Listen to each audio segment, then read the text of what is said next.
Well, welcome, guys. Yeah. March 1st. Finally got through this hell of a week. Awful stuff. It's already Tuesday. It's a hell of a week. Well, I'll introduce myself. I'm Theron Harper. I'm the acting president of PRSSA this semester. I'm so excited to be almost done. But this has been a really intense semester so far, and I'm looking forward to the rest of it.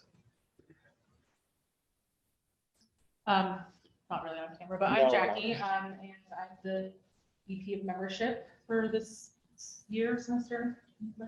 And yeah, it's also my first semester at UNR officially.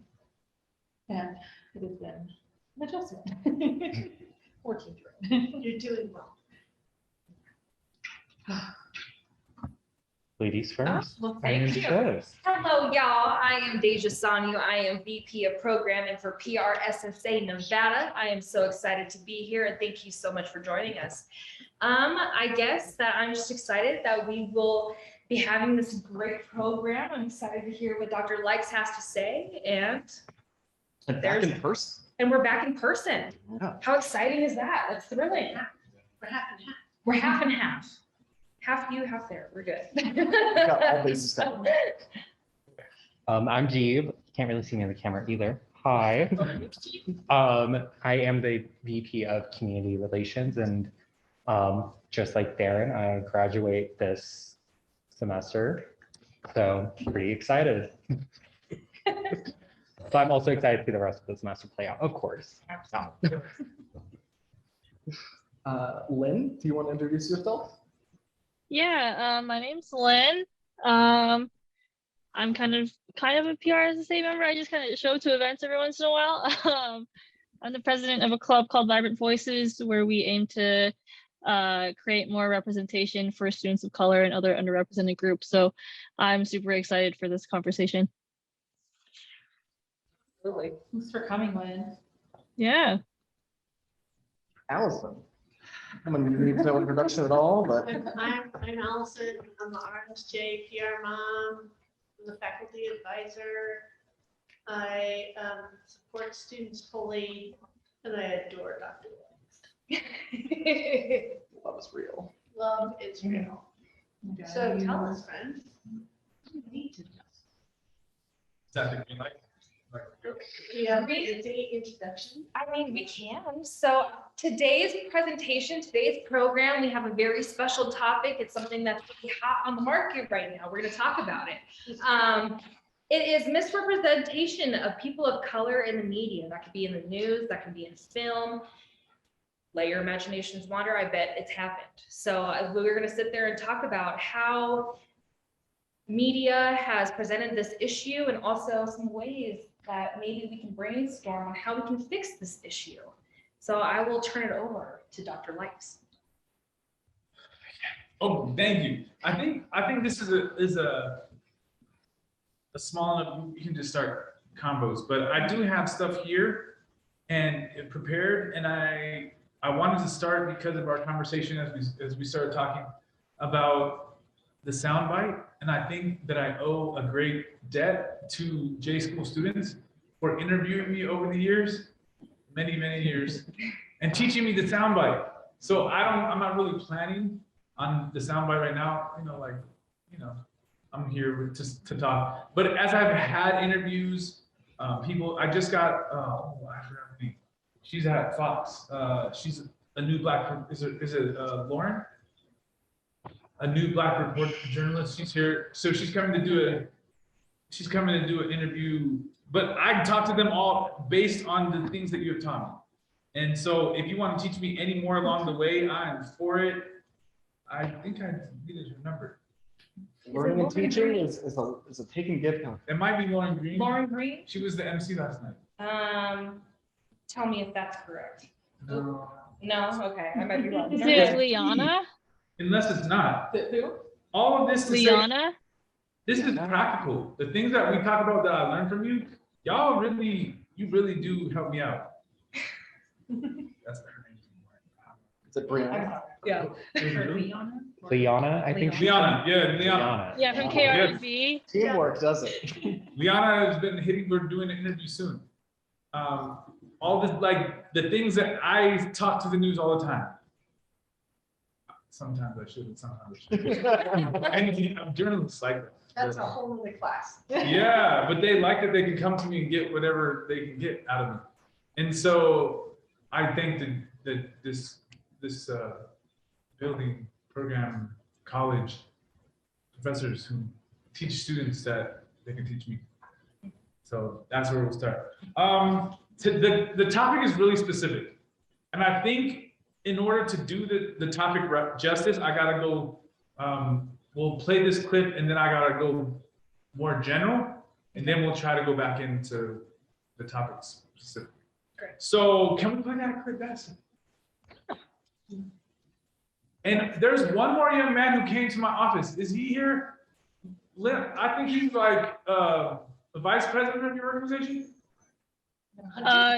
Our vice president is Danya. It's a girl. He came to me Would like it a couple be- months ago. Couple months ago. We met. Yeah, you and me met. I remember that. I don't know who else would have come seen you. Oh, he was passionate, and he said you sent him. So Oh, really? Oh. Shoot. Was it Jaime Gonzalez? I think so. Oh, I mean, it's amazing. Yeah, he was like, you know, part of getting someone to talk to you is the approach. He had the like laser approach. I was like, yeah, man, I'll talk to you. We'll make this happen. It was on. It was on. Anyway, I didn't want to like forget. So in between our last time talking, then Lynn and I also met, and then also Jaime. I mean, one of my students. Let's see. Because we're both like, yeah. I can actually kind of because there's pull out the things that you like from this clip, because I think there's a lot in it. And if you're not aware of the Don Lemon and the Talib Kweli heated discussion at Ferguson during the protest, we're about to get up to speed on it, but I thought it was a good place to start. Bear with me because I have to mute yours up there.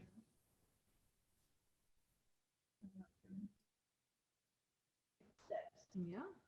All right. See if this works.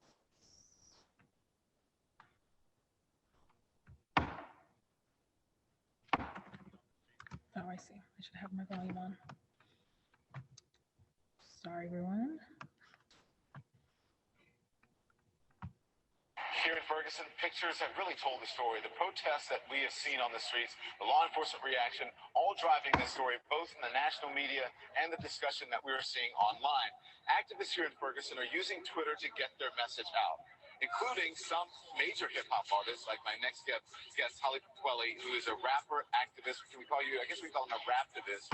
You have been tweeting a lot about what's going on here. To your more than 900,000 followers on Twitter, you have long really been a passionate voice of issues of racial equality. You came to Ferguson days ago. Yes. Why? I mean, why not? You know, I'm on Twitter often. I love Twitter. But the retweeting and everything, it doesn't have an effect without bodies on the ground. Without flesh and people actually showing up. Twitter movements, even the movement in Egypt, even the Arab Spring, even Occupy Wall Street, without people on the ground actually here, there is no story. Yeah. So as an artist, I wanted to put my money where my mouth is. I'm supported by the community. The community has been brutalized. I have a son that's Mike Brown's age. Mike Brown was in the hip hop. It could happen to me. It could happen to you. You know, I felt like it was important for me to be here and control the narrative because the media has been doing a horrible job of making sure that the stories get out in the right way. Well, I disagree with that, especially with our coverage. I think that we've done really great coverage here, and people in the community are actually coming up commending us on our coverage, saying that it's balanced. We've been telling the stories of young black men and their interactions with police officers. I don't think the entire media has been bad. No, I don't think. I think what you're speaking about is intentions, and I don't think, especially in an organization like CNN, I don't think the intention is to not be fair or balanced. But we live in a world that's run by white supremacy, and that's the narrative and language of the oppressors taking over. On CNN.com right now, you have a story up that says, Ferguson calm until bottles fly. Well, that's inaccurate because I was there that night. You know what I'm saying? And that's not what happened. The first thing in the story it says is police chase down men. Well, let me finish my point. Let me finish my point. I was there right there with the article, the situation you're talking about. I was right there. That's what happened. Let me finish my point. Let me finish my. That's exactly what happened. That's exactly what happened. No, you're not, because you're talking. I'm going to finish your point. Let me finish my point before you talk. Okay, but let me finish my point before you talk. I want to address. Can I finish my point? We don't have to have an interview if I can't talk. If I can't talk, we don't have to have an interview. Okay, I'm going to let you talk. Well, you're interrupting me. That's telling me you're going to let me talk. where you were, and police say you're not seeing everything that happens that goes on. You can't see everything. I'm only telling you my perspective. Can I finish telling you my perspective, and then you can respond? Because that's how you have a conversation. I understand that. In order to have a conversation, you have to listen to me as well. Okay, well, let me just explain something. I would listen to you if you had the decency. Let me finish. If you had the decency to greet me. I do have decency. I invited you to come. All right, what happened? You didn't invite me.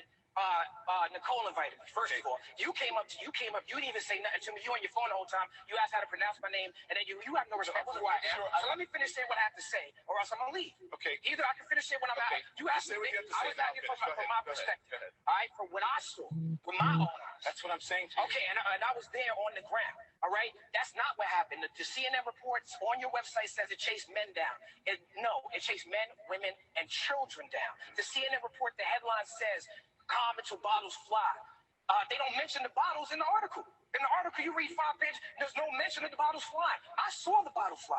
You know when the bottles flew? After the cops told me they were going to blow my effing head off. After the cops, I'm not done. After the cops put on riot gear, put up their shields, and took their batons out and lined up on the streets. And then when they got in a position, a bottle comes out of a peaceful protest. That don't make no sense. So what I'm saying is the headline should say is calm until the cops agitated the people. Can I and talk? that's what the headline should read. Okay, so we have addressed everything that you're saying. Please. Okay. That's what you saw from your position. That's why I'm here. You're not seeing everything that's going on. Of course. So from your position, the article that you're looking at on CNN is one of hundreds, if not thousands, that are written. That's true. And also is a small part of 24 hours of news coverage that we have here on CNN. Which is why I said it And wasn't understand intentional. your anger. Which is why I said it wasn't intentional. As far as you saying me coming up, I have a job to do. What I'm doing on television is in this phone. I'm reading. Hang on. I'm reading. I would have enough respect to greet you if I've never met you before, brother. I'm reading. To greet you, say, how you doing? It's nice to meet you. How you're doing. No, you did not. I did. No, you didn't. That's a lie. Did I not? No, you didn't. We have no shame. No, you Yes, I didn't. did. You skated by here, and I said hello to you, and you said, hey, what's up? You didn't say my name. You didn't do none of that. I'm trying to get on the air. I'm working. I'm working too. Hello to you. I'm trying to be respectful to you to make sure that I say your name properly. People call me Don Lemon. If someone came on, I would say, my name is Don Lemon. So I just want to make sure I'm respectful to you so that I say your name properly. I said hello to you. I am very busy here. I'm not disrespect to you. I invited, and CNN invited you to be on CNN so we can have this conversation. And I don't mind having this conversation, having this argument. I don't either. What we should do, but we have to listen to each other. Right, but the first thing you did that stopped this conversation from Hang on, communicating producers. I think this is very important. Go ahead. while I was telling my perspective, you've been on TV all day. I'm in the streets, and you out here, and I commend you. I seen you going through the same struggles as a black man that we all going through, and I commend you for being out here, because a lot of people who talk are not out here. And I can tell from your passion, you're not just out here as a journalist. Right. However, the first thing you did when I'm telling my perspective is cut me off, and I'm telling you from my like you correctly said, it's only my perspective. That's all I can be Just responsible. listen to me. I'm not trying to cut you off. I'm trying to address each point that you're giving so that nothing is lost in the sauce. So when you say something, I want to address one point, and then I'm going to stop and let you say something else, and then I'm going to address that point. I'm not trying to disrespect you. What I'm trying to do is get on television so that I can get you on and have a conversation. My job is to represent what I saw, and I have 90 seconds at least to speak when you ask me a question. I know how this goes. For me to answer, I got 20 seconds out. Let me say my piece first, and then we can have a Okay, conversation. so let me tell you this. So for the past 2 minutes, right, the producers have been rapping me saying, let's go. I'm standing here having a conversation with you. If I tell you I'm going to let you speak, I mean that. I'm going to let you speak. But I want us to have a conversation where we're listening to each other. Where I have a mission. I have a mission, a statement that I have to get out about my. I'm letting you do that. Well, you weren't, but now you are, and I appreciate it. Yes, no, but I was going to let you do that in the beginning because you aren't listening. I can't trust that. I can't trust that, brother. I can't trust that, brother. So what am I going to do with that? But you get on, and I'm letting you have this. Yes, you are, and I commend you. All right. Well, thank you. Good. Thank you. We'll I want to continue having this conversation. I want to say for people to keep the focus on Mike Brown. I want to say if you people out here say because they don't see protest movement, why no one protests about black on black crime? Why no one protests? Just because you don't see it, just because you choose to ignore it, don't mean it don't exist. There's an organization for black struggle out here. Amnesty International is out here. Dream Defenders is out here. Advancement Project is out here. Black Youth Project is out here. Look them up, support them. See how Ferguson, Anonymous. We gotta go. You're gonna give me cards. We gotta go to commercial break. Are we good? Yes. Yes, we're good. We're good. You know what I'm saying? Emotions is flaring high, but we good. No, but this is what we need to do. No doubt. This is how we talk around the kitchen table. So we need to do that. Exactly. Thank you. All right. Appreciate it. We'll be right back. Just like that. So there is an aftermath, and I guess probably now you're used to it, but that incident starts Twitter streams and all kinds of different discussion.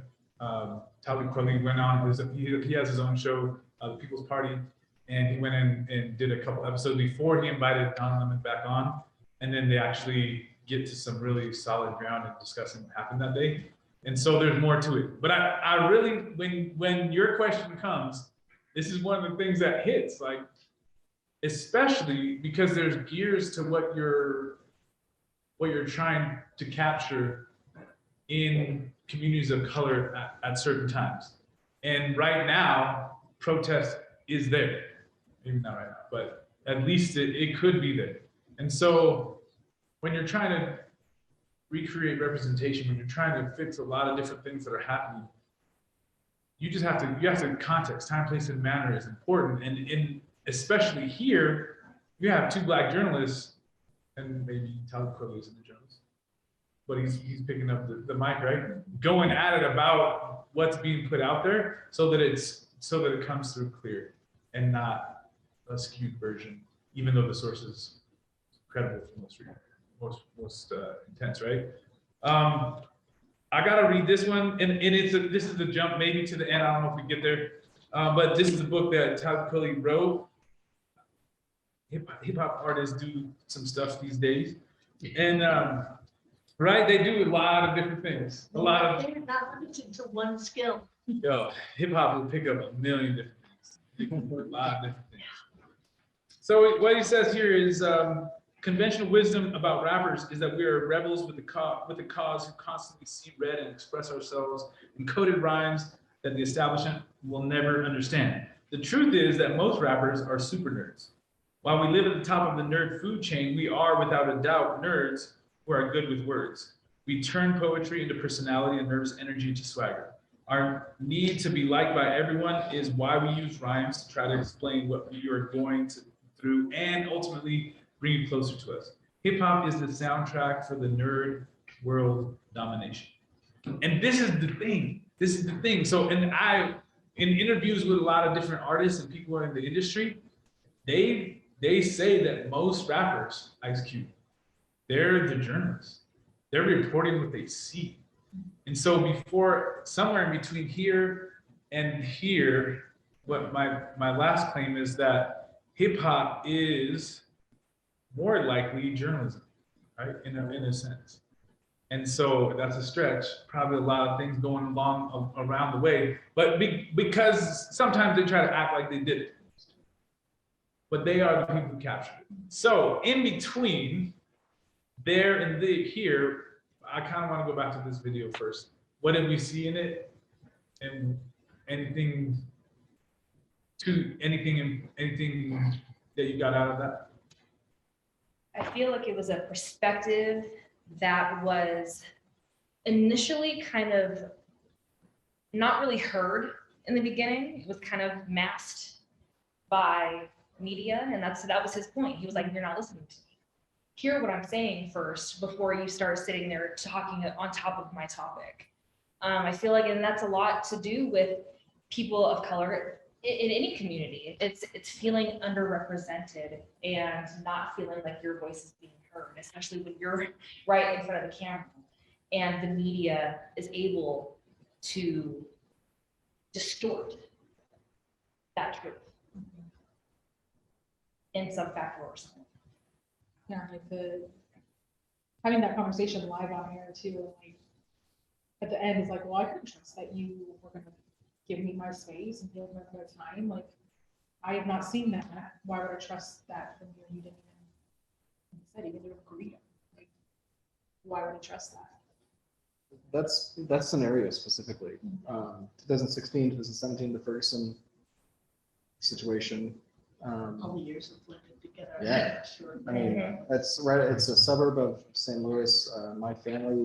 I have family in Southeast Missouri. I'm kind of estranged from them. I don't really talk to them anymore, but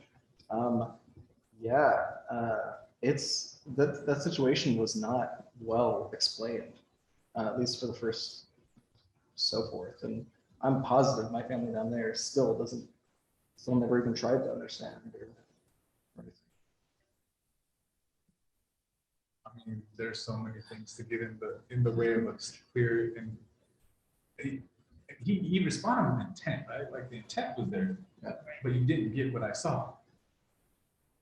Ugh. Where are we going? Are we just gonna go around the table? Because we did it that far.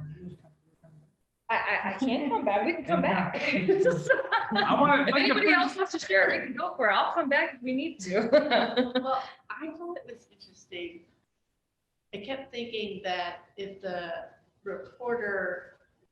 CNN reporter were a white man, it'd be an entirely different conversation, right?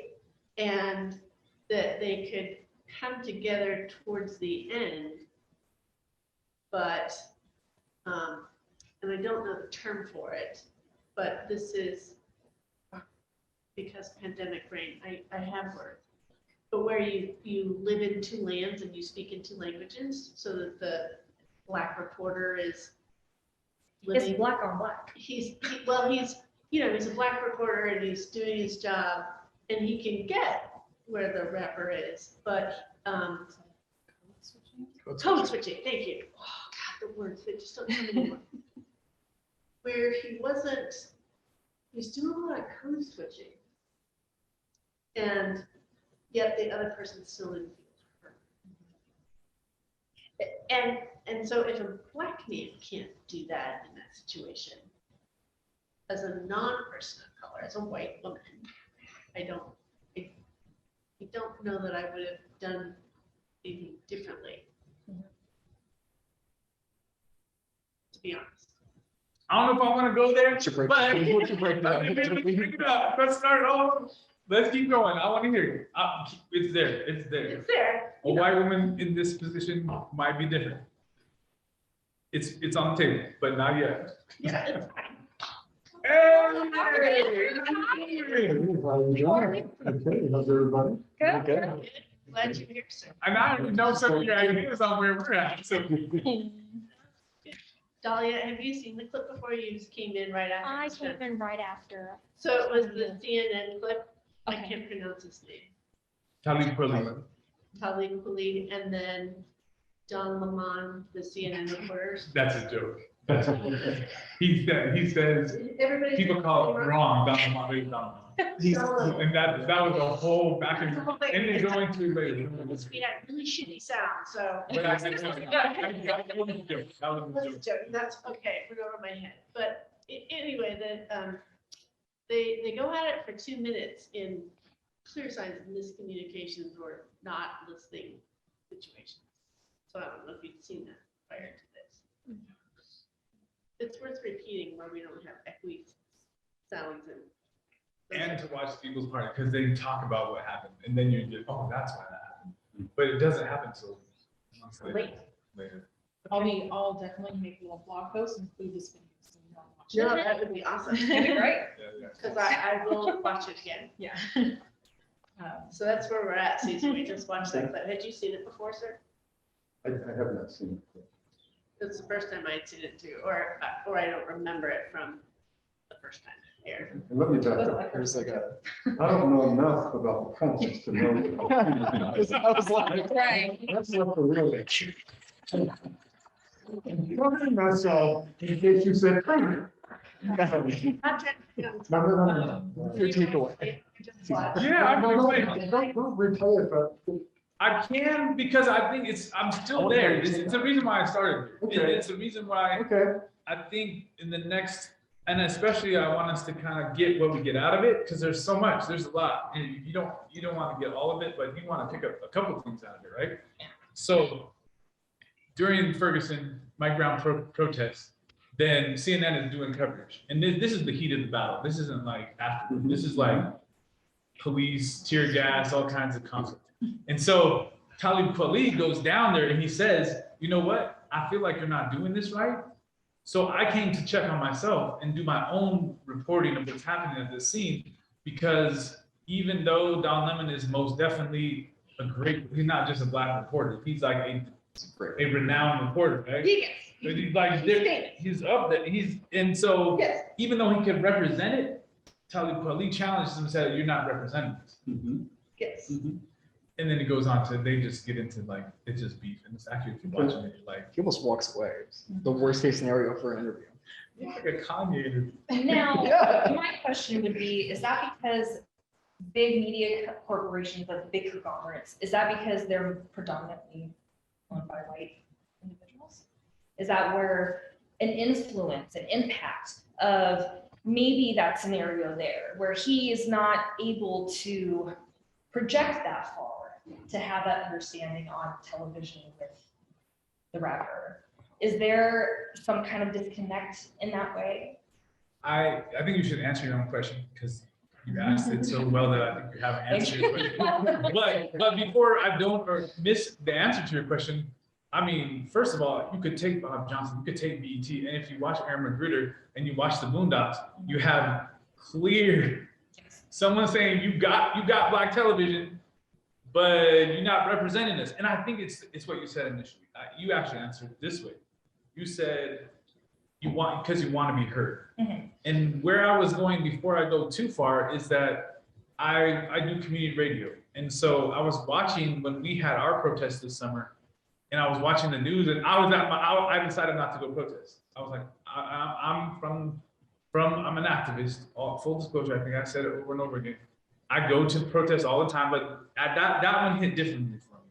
I was like, I do not want to go with my family out there. They all wanted to go protest. And I was like, I just want to be by myself right now and work through this. But I turned on the news, and then I saw what was happening, and I got, furious. So that want to be heard in the way that I see this wasn't coming from local news. So I went down to our station, and I got on the air, and I invited the people who organized the Black Lives Matter rally that happened earlier before what they were showing with the city hall being smashed up and everything. And I said, let's get on, and you can look at it's recorded, right? But the point was, it wasn't being shown in the way that I saw what was happening. And so the same thing that Talib Kweli was, to me, that vibe, because he's like, I know something's going on down there, but I'm being misrepresented. See that punchline to me. And how often, it might be the answer that you just gave as your question. I think you get, period, right? What you said as your question was an answer. But it also was, can I be heard somewhere? Do I trust that my voice, he actually, Don Lemon says, that you saw it, you're an individual. But what Talib Kweli saw really vibe with me, and he's an individual, but I'm glad that he brought it. Instead of letting I don't know, because I like Don Lemon too. See, this is why it's a bigger conflict. But at the same time, when am I heard? And I guarantee you that not having wanted to go down and protest in Reno, I got in my car, and it was, by that time, there was curfews, the police were blocking the streets. If you know where K-Wink is, you have to kind of go through some of that to get there. I said, can you get me on the air right now? Because can we go live? And so the organizers and I went down and just talked through it. And it was a incredibly listened to show, more than that station usually gets listened to. It was live, us saying what we saw in that and why it was important for us to talk about it. But you also have the context was around the country in Vegas.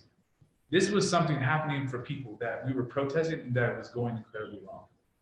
So for me I was not thinking that locally we would need to do this.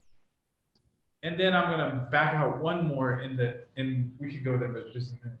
That's heavy. We don't have to. It's heavy. It's heavy. It's heavy. You asked the question. I know. We gotta go, and I'm ready to go. I've been out since December. I'm missing it. So you can tell I'm a little bit too excited. But the bigger part is misrepresentation. I have these things I call Black positive images. You can overlay that to other groups of color. But I feel like if you go through this campus right now, where will you find Black positive images? You might have to battle for that. If you drive through Reno, I saw Langston Hughes on a billboard because it's Black History Month. And I was like, just to see Langston Hughes on a billboard in Sparks, I was like, somebody got the message that there's other people besides Dr. King, right? I mean, it's like, but the fact that there's such a void of any positive messages at all, now overlay, you gotta go into protests.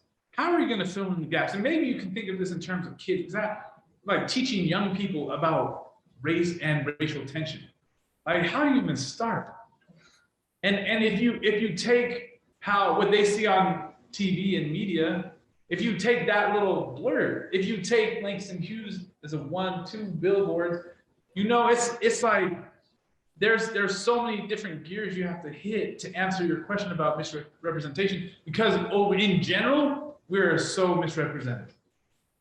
And that's actually where I wanted to get before we started talking. But I think talking got us there, is that you as journalists, you got to get to protest. We had student journalists that they took film and put names, gave it to their editors.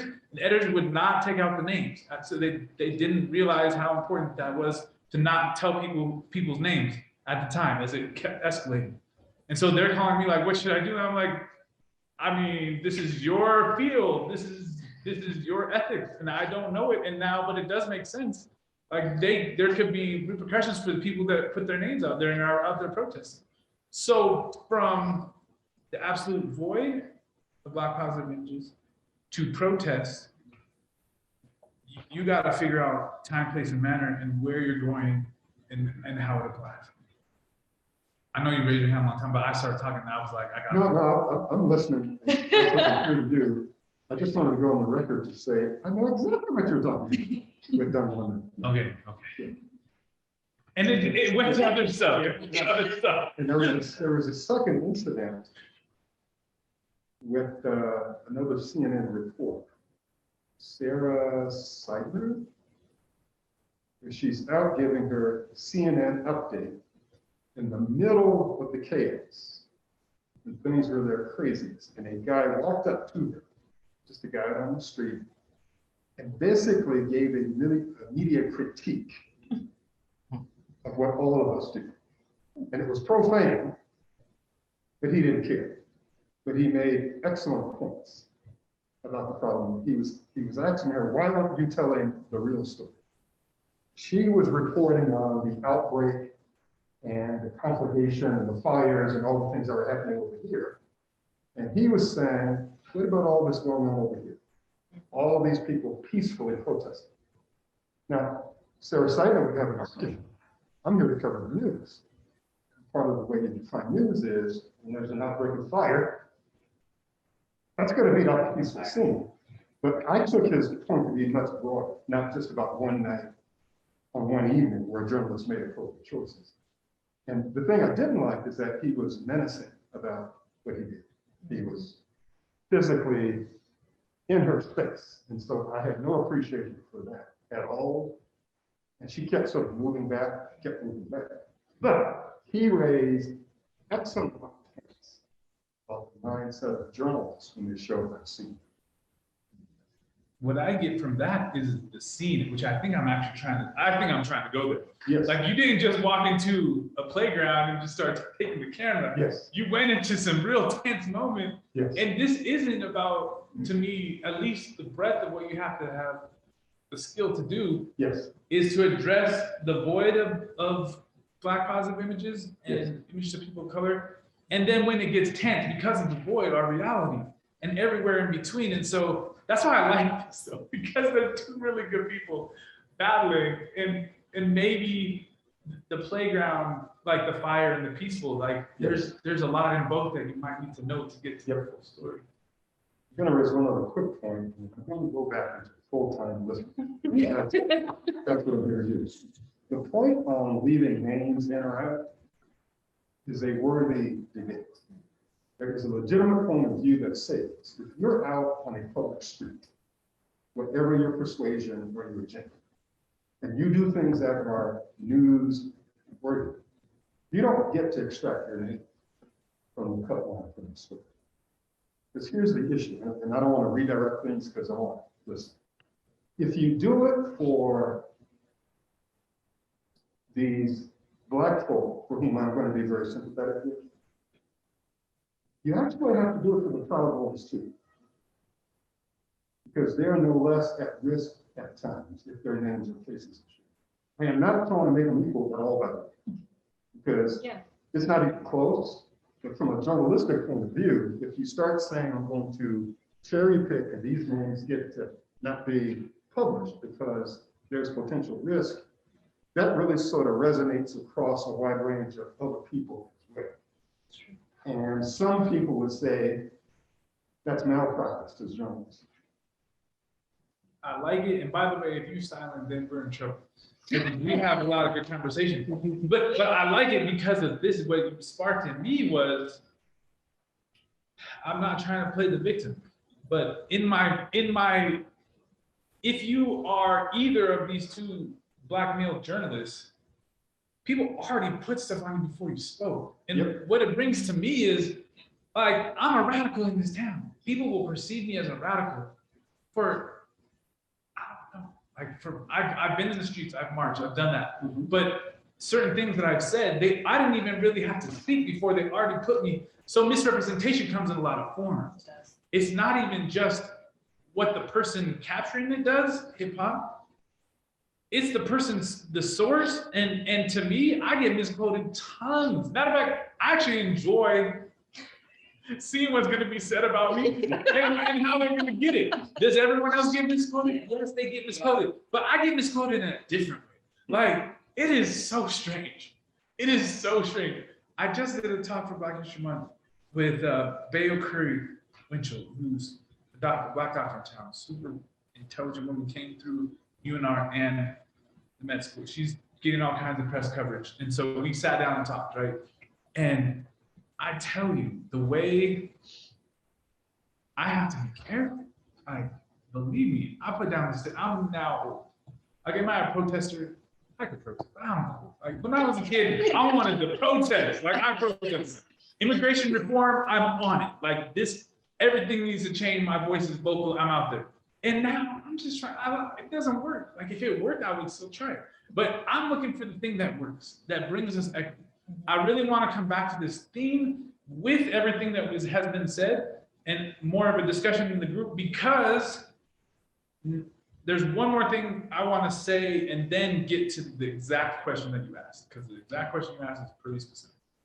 Okay, so where are we at now? And who's ready to jump in and say, add more points? I can go. Yeah. I don't know. I mean, this is kind of maybe going off of the clip that we just watched, but maybe a new clip that I can introduce is referencing Ava DuVernay's documentary 13. If we look at, well, there's definitely a lot of points that we can cover there, but just specifically pointing out the term that really stood out to me, which was super predator. As far as referencing people, well, typically the Black community, but I would say people of color in general. What does the term, when you hear super predator, what does that make you feel? Because If it makes you feel some type of way, it clearly makes other people feel some type of way. And that's how we generate these feelings, these, you know, perspectives that we have about people. We see from the news, oh, well, okay, I feel that, I see that, it must be true. And a lot of people feel that way. So if we see that this is the narrative for news, how does that work? Yeah, I get to answer. Can I answer? So, yeah. Not one time, but this is, you invited me and I'm gonna answer because this is the thing. So I'm already perceived as the super predator. I know that. It's not something, right? That's since you're young, you know, my dad is black. But I know when we're out and perceived a certain way. I think in 13th, that's the thing. I'm ready to push again right now at this moment because it's the same thing happening, right? Like if you perceive me as a super predator, if you perceive me as a saint, the same outcomes are still happening to my people. It hasn't changed. Now, there's one I'm trying to get that I totally just, I have this COVID brain too. It's a thing. 13, Ava DuVernay, you got to watch your roots, by the way. Finding your roots with Skip Gates. Yeah, it's lit. Not the movie. Yeah. No, it's actually No. like a PBS special. Oh, okay. She does her family history. Skip Gates, who's a Harvard professor, does people's family history. That's her family history. It's super interesting. I'm still going back to 13. Something you said 13. The comment about predominantly Black individuals being quote unquote super predators in the media specifically. Dr. Lykes, are you thinking of the Central Park case and documentary? That's a great Because one. that was part of that. language. It was, that's true. Validating. I Exactly. had it like lined up. It was off topic too, but it went right. It'll come back. It didn't. It's not coming back. See, After we finish, it'll. after we Right. finish. It's like, Two steps over. So, can I? Yeah, I add? can do both. Add. Listen to this and then figure out this one. You know, this group is public practitioners, and we tell the stories from the side of a company or an organization, as opposed to being the dumb ones. That's right. We're not journalists who are going to be in the thick of a protest or what have you. We're the people who have the opportunity to fill the gap and showcase the stories of Black, Indigenous, people of color, so that there are more than 2 billboards in a small town, so that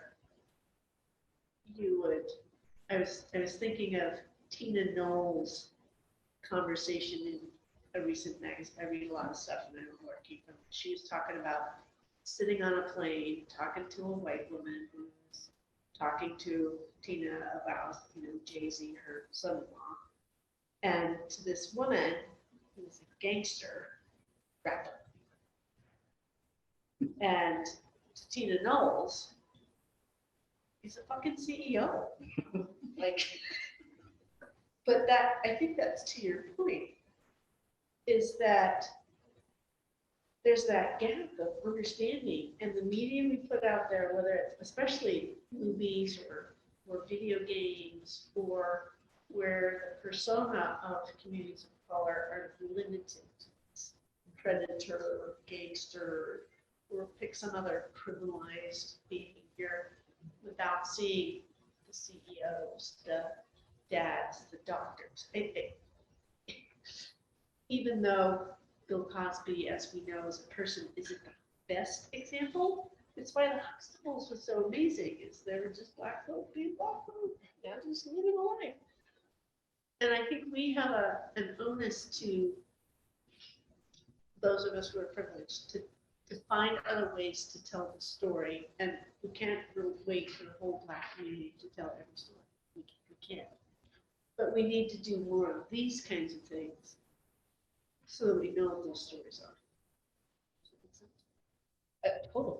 If we were waiting for every Black story to be told, we'd be waiting for a long time. We would probably never get there because there's so many stories to be told. And stories that we would definitely want to hear more about for however long. We don't build a platform. And where are they going to tell them? Exactly. It's why Oscar's so liked, so. I also feel like, I mean, as a Black person, like when we go into topics like ethics and being a journalist, for me, back in 2020, when the whole George Floyd thing happened, it was very much like, am I a journalist first or am I a Black person first? And I choose, I'm a Black person first at the end of the day, because I can't take that off. And I feel like also, No, you can't. I also feel like as a journalist, no matter what, race you are, especially when it comes to Black people, I've noticed that something that I've noticed from like my fellow colleagues and classmates is they want to represent the Black community, but they don't know the Black community. I feel like you can't just go out and talk to a Black person and just because you want to write a story or you want to give them a platform, but in your day-to-day life, you don't associate with any Black people. You don't have any Black friends. You don't go to Black establishments and things like that, because then that comes off as very fake. And I feel like that's why that whole misrepresentation thing happens, because you're trying to report on a community you know nothing about. You're just, you get one side of the story or the side that you see, the objective side, but you're not actually going in and reporting on Black people just living their day-to-day lives. Like, why don't we see more of that representation? Black people building businesses, or the fact that Target, talking to the Black-owned businesses who Target is now representing. How come we only see it when it's like there's protest or the police has killed a Black person? And I feel like that's part of the problem. It's History Month and everyone wants to be a part of it. That too. We also see that in casting for movies. I got it. Oh, sorry. Don't let it Okay, go. I'm sorry. I'm sorry. Okay. So She's younger, she'll remember. there was, after all of this protest was happening, the thing that I think is really important to tell Kali is he's talking about, don't forget Mike Brown. And so in the demonizing, the victim becomes demonized as a super predator. It's not who they put it on. They put it on someone who just got shot. And so, and before legal actions are going to be determined. So I actually forgot the hashtag Black Minds Matter.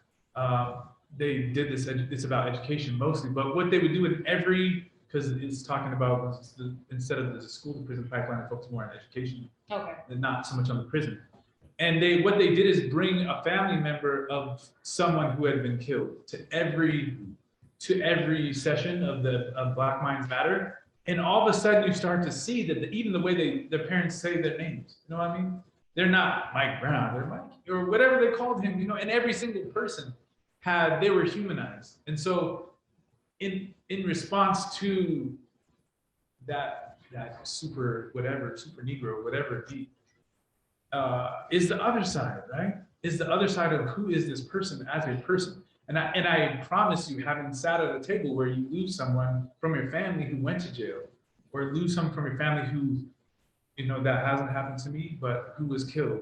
It does feel like it's happening to me when other people are, but believe me, it's a different story than the super predator. What happened, you're trying to sort through it. So, and that you said, I think it's actually harder. And right now they created all these in response, right? The response to all these the tension that's going on and are positions that actually are the eyes for people putting out statements, right? So you can get paid, if you are Black and have some education, you can get paid hundreds of whatever $1,000 to be the person who reads the statement before it goes out to make sure that it's not offensive, that it doesn't have the unintended reception. And I think if anyone knows that, UNR knows that, because UNR put out statements that people were tweeting, texting me, like, did they really say this about this? Like, is this their response? And it just inflamed. So it's not, it's like, it's not even just that you're not Black putting out statements. Some things, and so it is who you are, but some things will infuriate you. So the responsibility of maybe not being journalists as reporters, but as PR, as a PR group. I mean, and actually I'm coming into that world because now I'm gonna be in honors college. And I am that person to create the message and market it. Is, you know, there was a case, and I put this in my letter, my cover letter. It was at the University of Wisconsin, and what they did is they wanted to make sure they had a Black student in their marketing materials. So they photoshopped a Black student into the marketing materials and got sued and lost 11 million, some odd million. So it's not just a matter of more, it's like there's dollars connected to this. And not that you're going to be afraid of the dollars, but the image that you put out. And so let me come back, because thank you. Everyone got me back to where I was trying to get to. But what I really came in here, I had like 4 points. This is the third one, but I think it connects us back. Is that in order to get to the really specific part, what you need is what we call as the ethnic studies toolbox. And so in ethnic studies, you don't have one academic discipline that lends to look through. You actually pull from a lot. So I might use race theory, which comes from the law in the 80s, but now is applied to education. I might use racial identity development theory from psychology. And so what journalism has, what public relations may have, it may be limited to get the whole job done. You might have to look to other places. I think that is the sad part of not having a strong ethnic studies department, because then you don't get the full toolbox, and then you don't know how to answer their questions specifically. But if you go out and zoom out a little bit and look to other places, maybe look to incidents, maybe look to writers, and maybe look to hip hop, this type of journalism, and then come back to the question, I think then you're gonna have a better chance at answering how you get to misrepresentation. Here's the thing, so that's why I brought up going to Carson City with Dr. Bale, because I'm in there. We actually spent like an hour and a half, it went long. We spent an hour and a half, it went long, it was beautiful. We like laid out the whole, how we get past everything. And one of the white politicians in the room was talking at the end of the table, he's like, I don't like these things because they don't bring any resolutions. I'm like, do you want me to resolve hundreds of years of like in this, but we actually, I'm like, you didn't listen, man. Like, we actually did a good job. You didn't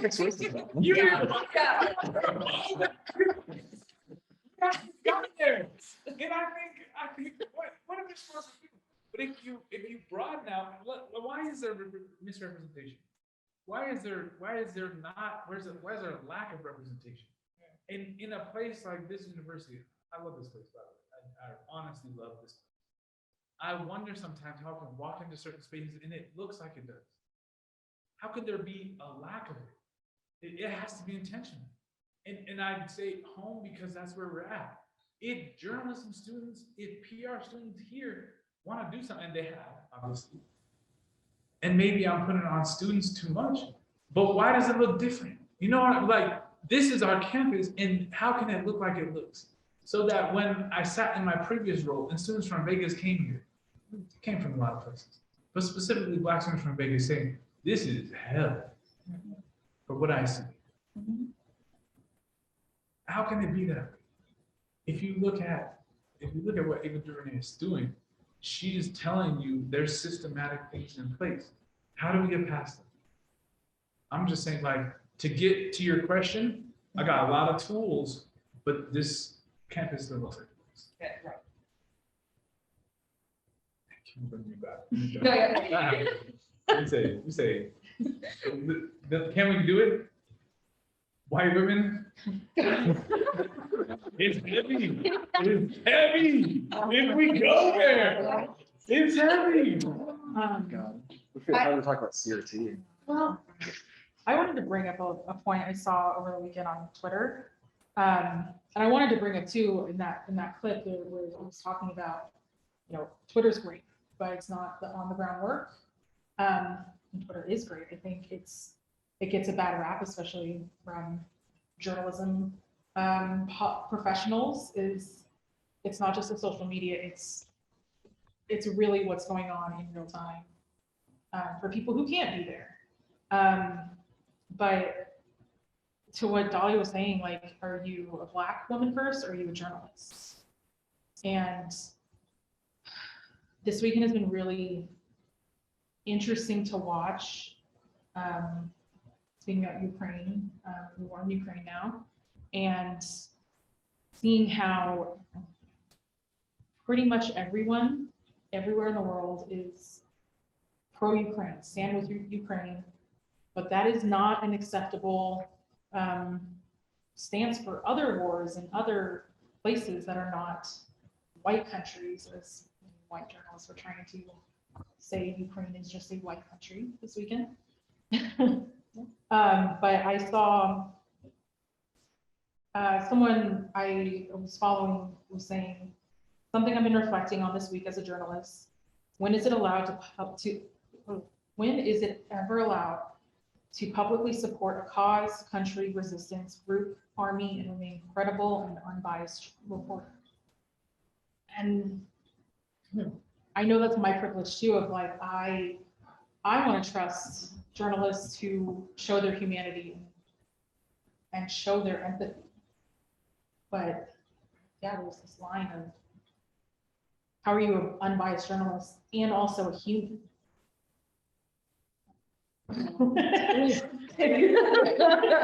The unbiased objective is a long, complicated thing, because it's a myth. But All we journalists are strive for objectivity, but it's a myth.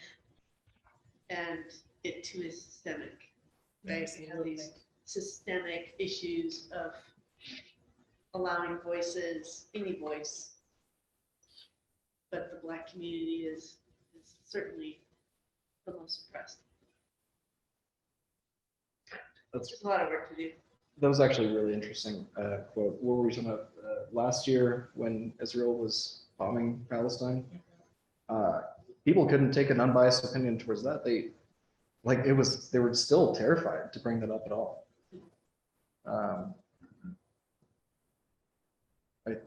That's obviously more of a cultural thing, and Well, there were Media doesn't help with that. there were journalists who were talking about Palestine. yeah, And getting canceled or losing their jobs, Yeah. or because we have spent a long time protecting Israel and not understanding. I didn't understand the thing between Israel and Palestine until I went to a Passover. I'm Jewish. But I went, I'm like, this is why they're such, because people got moved out, and then people have lived there for centuries. And yet we're rooted to our space. I finally got it. That's one more story. We're not gonna tell, I'm actually glad that we can have this conversation, because I felt like what I've heard from Candace is that we're all like shook. We don't even talk about things that are academic per se. And I've been off campus, so I'm kind of relaxed.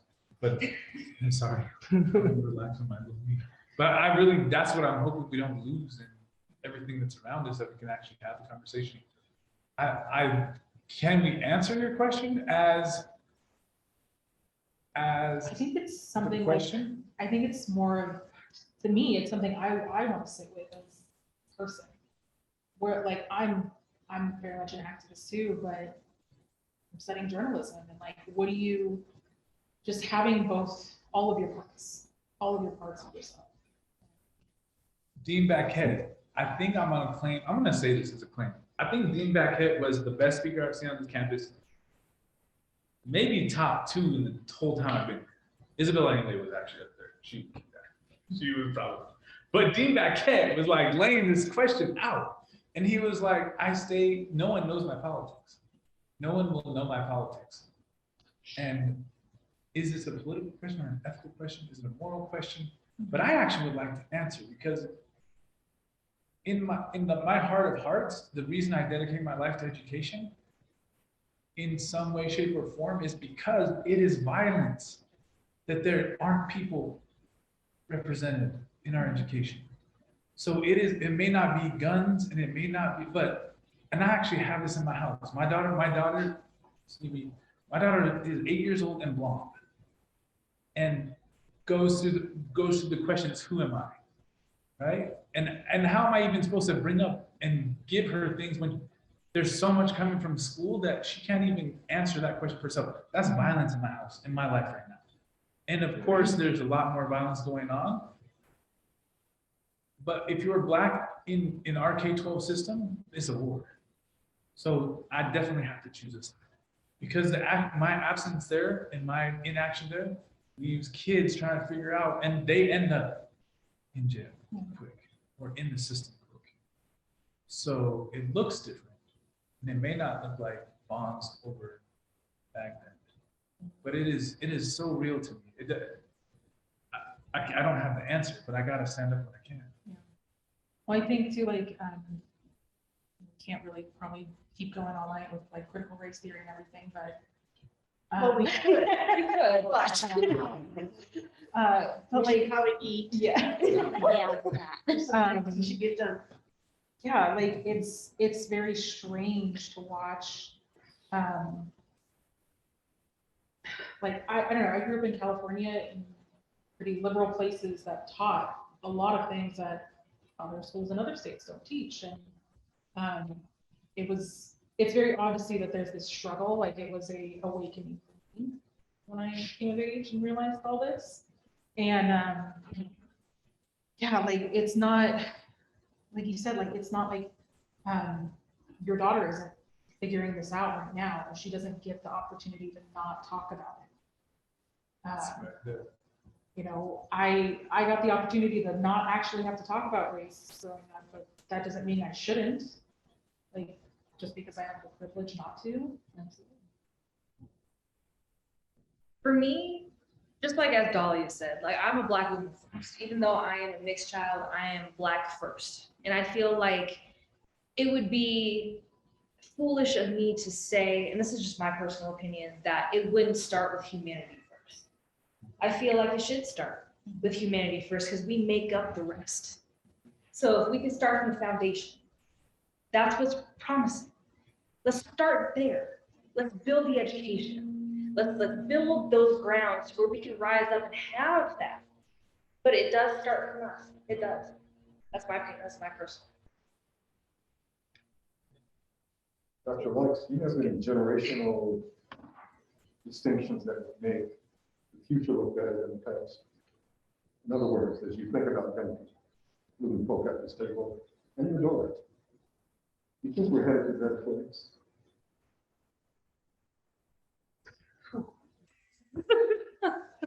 Or not? People like, so it's a hip hop battle, right? Mhm. Old school versus new school. Mhm. And the old school likes to forget about some of the things that we dealt with and act like we're immune to some things in hip hop. And so when you shed light on, we've been battling these, it's a non-ending battle that generationally, it's so strange because I do now fit into the whole.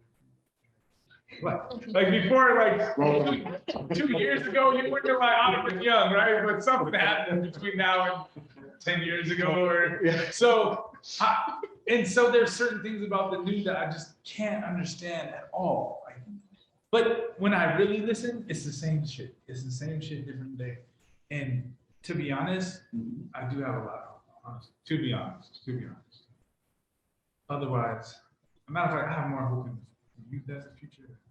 Some of the things that, you know, it's not all generation and old and new, but young. It's ideas and some great ideas. I wish that younger generations would challenge, do things that don't. We have the past as a tool to learn, but do the thing that fits you.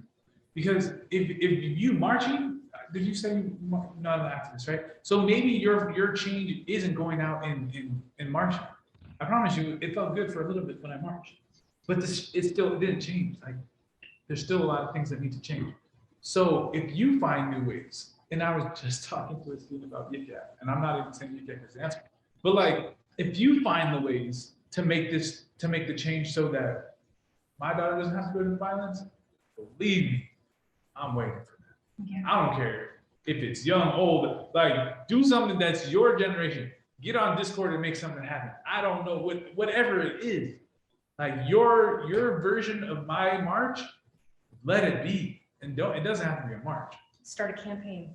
No. I'm right. Although I too have marched a lot for women's rights. Oh, yeah. I used to love it. I was fierce about it. Nothing changed. But I do know that marching makes the issue visible in a way that this never will. Yeah. Yep. Talk about it. And I get being tired. Go. Because the change comes in incremental little droplets, and it is not fast enough for your child to not live in violence. How did we get, look at it, after all of this, I never would have thought I was gonna see police downtown with riot gear and tear gas shooting my students. I don't have to bail my students out of jail because they were kneeling in front of police, like, changed, but we went backwards, like, and maybe something changed after that. But like, it didn't just go like incremental up. It went incremental up, boom, tank. Like, I would never have wanted to see that. Or be close to it. No, but I too am hopeful. Because I see more students who are accepting. Do we have a racism problem on this campus? Absolutely. There are not enough people of color. There's not enough, but there are students who get it. There are these students who get it, and they're working. There's some on there, are they still there? Yeah, we still got some online. Yeah. Oh, I Hunter's with us. actually would love to hear if Lynn is still with us here. Lynn is running Violent Voices. And I think this speaks very much into what we're talking about right now. But they're welcome to speak. Absolutely. If you want, if Bring you yourself want. up. Not Yeah, putting you on Lynn, the go spot. for it. Yeah, I actually, there were a lot of like talking points I wanted to talk about, but I didn't know when to interject. I think one of the biggest things that I thought was interesting is how we have to choose our race versus our job as journalists. And I think that goes back into like when you were talking about how representation might be different, even if it is like a Black journalist representing it because of like the higher ups. I feel like a lot of people who work in the media have to whitewash their voices in order to be like heard at all. And I think the biggest way for us to like fix that is to create these roles where people of color have the right to look at stories that are about their community and say whether or not this is representing them correctly, or if they're like missing a piece and they just don't know what's going on, instead of the media just publishing it without kind of looking at it more deeply. That's like a long tangent. Does that kind of make sense? Because we kind of came up with a role. I had this idea for, because I went to a BSO meeting a couple of weeks ago and they were talking about media representation of Black people and how using the word Black or African American is not really representative of the community because not every Black person is African descent. And the use of the word Black can be like a negative connotation. And I think it'd be really great if newsrooms had like a specific person for that community, just to like, I said this already, just to like go over it again. And I want to know like what people think about that, like if that's something like worth trying to do. I hear you, Lynn. I think that that's also similar to the Latinx community. I know that there's a lot of people who feel that the term Latinx itself is problematic there than to use Hispanic or another term for that matter. So I hear what you're saying. If you wanted to touch on that, please. I think the same, there's a, we try to do these oppression Olympics and we try between communities to distance ourselves. And I think we have more in common than we have separate. I do believe that anti-Blackness is something. I am Black. I'm light-skinned with green eyes. You would never. It happens in every community, but it is just so strange how deep-rooted anti-Blackness is. And in individual instances, in broad strokes, I don't know why people just blanket want to talk about Black women and negatively without even any prompt. And I'm just sitting there and like, what made you even think you should say that in front of me? Or in any place, really, but really in front of me. And so I think if you look at history, when I teach usually in HCFS or GRI, and I try to do a survey so that we look at the main issues in different identities. And if you're looking at Latinx history, Chicano history, in the Southwest, there were more lynchings numerically than in the South of Blacks. A point you will never hear. You will never hear that even Mexican people were lynched in the South. So racism tends to follow certain patterns. When they wanted to end the Bracero program, which brought Mexican workers up to work here temporarily and then they returned home, they put a literacy test at the border. And you know what I'm saying? That's the things that we're going through. Sometimes systems of oppression are interlocking. That's a quote from a scholar that I'm borrowing. But they're the same. They actually use the same. Like they put a literacy test at the border.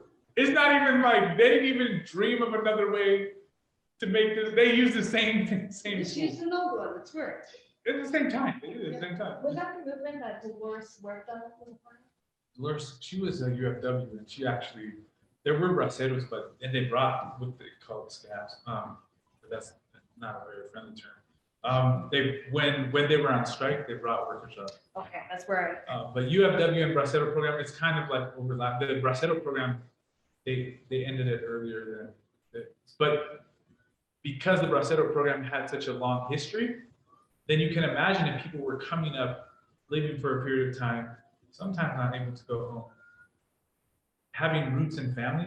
Like it didn't just end because you made a law that said that you wanted to end. But if you look at precious knowledge, it's about the Tucson School District, that their ethnic study programs were banned, and they burned a bunch of books that were teaching kids about their indigenous history.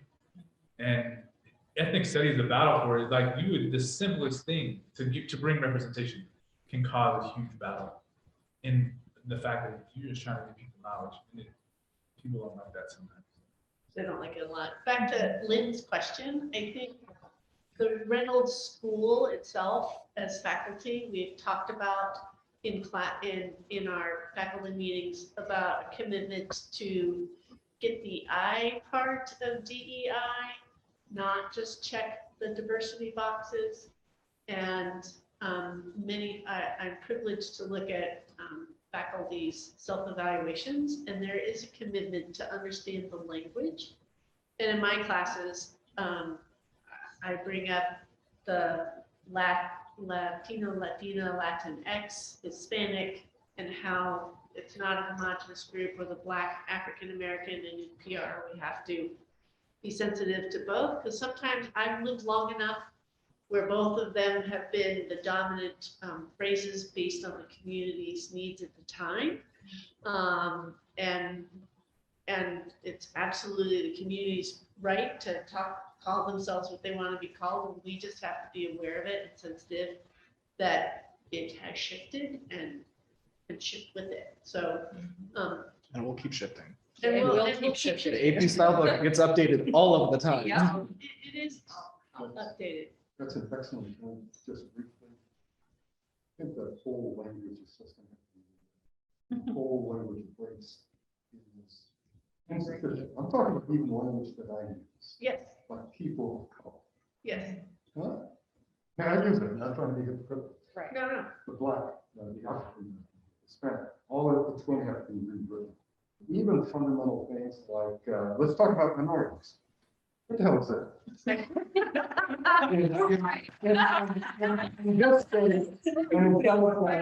And it comes in Florida, and New Mexico, and increasingly more places. So, Most of the US, yeah, that would be this. so you have to call it something, and so you will only say people of color, I will. I will make a reference to black, I will. I might even squeeze out minority in there because, but all of that is, it's dubious. It's actually dubious. Yes. It doesn't fit. No. It's not the reality. And these folk and other and coming generations will have to not revise it, rewrite it. I'm excited for it. Yeah, they will. Let's do it. It's pretty good. I'm down. Some conscientiousness about the origins of people. Yes. Yeah, like one. Okay. Like one term that I get so tired of is Asian American because I'm Yes. a Filipino, and either you have an Asian American box or there's nothing else at all, or you have Pacific Islander, or you have South Asian. And it's like, okay, I don't know which box like you want me to fit in right now. How can I be categorized? I can't wait to rewrite it. I mean, Yep. I'm really excited. It's So, enormous. yeah. the other box, you know what I used to do on the SATs? You know how you used to have to fill in the bubble there? Yeah. I used to make my own bubble. I made my own bubble. And that was when I was a little more bold at the time. I was like, you know what? I'm not A, B, or C. I'm all of the above. So we're gonna sit there and do that, you know, but unfortunately, you know, I think now, just within what, last, what was it, 5 maybe-ish years is when they actually had the 2 or more plus whatever. And that's, and still, you know, like, why? Census data is problematic. I've been going through it, and it's still not, it's got a lot of details and a lot of different, branches and mixed races on there, and it wants like all the different races that you identify with, but it's still not even close. Yeah, you're still missing whole swaths of people. Well, it is 6:30. Yes. We've got an hour and a half. And we could go all night. Let's go talk about it though. And now we get a chance to be like, we want to say everything we ever got. We got an open mic and we can finally say something. Right? But we didn't even get the colorism. Because I know I've heard your podcast. You got deeper thoughts than you said so far. So we could go along. The reason is because we don't get the time. And in these spaces, somehow we don't create it. We're right here. Hell yeah. That's the problem. You better go out guns a-blazing. That's the only way that change is made. I know. But can I do it? Can I do it? Because everything that we're talking about, it's always great when we're talking about far removed things, but it's my career. Basically, if I decide to say things, if I decide to make that stand, that's the end of it. I haven't got a raise. I don't get it. You're not getting it. You are a troublemaker because you say a reality that students are facing, but that no one will address. And so I say I'm not afraid, and that's cool, but let me tell you, my career suffers. Your financial And well-being does. guess what? I'm used to it, and I kind of just accept it. But I guess that the older generation that I had, and I hope you have older generations, because they taught me a whole different way. And being afraid is not even part of that. Like it's life. You have to live it. You have to stand against the fight, no matter what. That's my grandmother who worked. She retired 2 times, 3 times before she died at work. Not being afraid. Okay, now I'm not doing that. But I have her work. And it was not being silent when these kind of things happen. So hopefully you have some other people to tell, because I feel like there's a miss between my grandmother and me and the next generations. Of having that, I mean, hopefully you have grandmothers, great grandmothers who taught you, don't be afraid. That's how it would come out. Did your grandmother still teaching? My grandmother's awesome. She's fast. She's still teaching. I'm still learning. Still got lessons for you. She just shared it. Probably. You just shared it. Yeah, All right, guys. Well, thank you for thank you so much. coming, being present. Students, good job. I think that we covered, that was good. I can do this for another hour. We went into that, I like that, that was good. By the way, in UFW, Filipinos were definitely, they're the most left out part of the story. Yeah. They're the ones who did a lot of the work and the organizing and fought for the union. Of course, it's a Travis, whatever it gets, but not many people were enough to Filipino part of it. Yeah, like I find myself trying to find representation in other Asians. I'm just like, that's not my culture. Like my culture is not like other Asians. Like we're not China, we're not Japan. Like, Yeah, I'm giving the mic and candy. Yeah, we're just picking scabs off of the top, so like, there's so much. Like I said, if we could talk about these stories, we'd probably go on for days, years, you know, there's so much to cover, but I think that that was lovely. So thank you so much. Thank you for having me. Let's just say, keep those thoughts going. Don't pick at them, you know? Yeah, Keep this thing going as you finish out this term. All and the don't time. be afraid, y'all. If you feel it, go about it. Do it, you know? It has to be you because I can barely walk anymore. I mean, I like to be all bad and bold, but I'm like, y'all, I can't get here. Oh,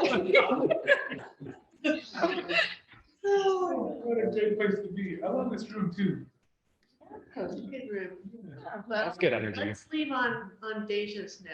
Don't be afraid. Don't be afraid. Yeah, guys. We got the power. All right. Lynn, Matthew, Hunter, thank you for coming along. You're On so good for Dreamland? letting him tragic. Matt, thank you.